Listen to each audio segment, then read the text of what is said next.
Kate here. If you have or you're about to buy your first home and you wonder what kind of tools you need, then keep watching because I'm about to show you the top 5 tools I recommend for new homeowners. Number 1, get yourself a good hammer. These will last you years and years, and I can't tell you how many projects around the house this will be useful for. It also looks super cool if you hang it from your tool belt. Number 2, invest in a good drill. I've had this one for about 8 years, I would say. You can tell because of the battery pack. Now they make them smaller.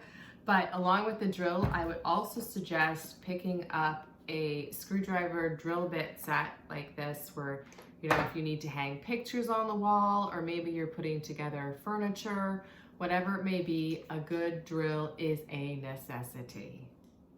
Number 3 is the top 3 handheld screwdrivers. So to start, we have a flathead, which is pretty self-explanatory. It's flat.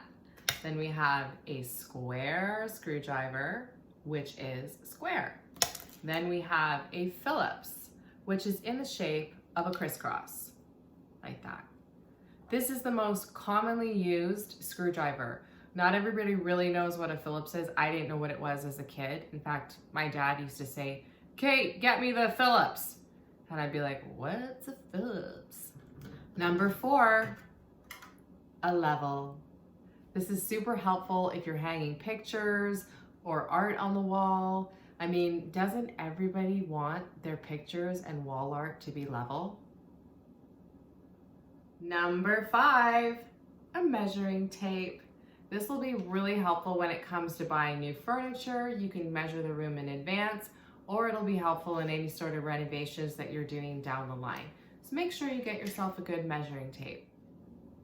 That's all I've got for today. If you enjoyed this video, please hit that subscribe button below. You can also follow me on Instagram at KDA_designs. Thank you for watching.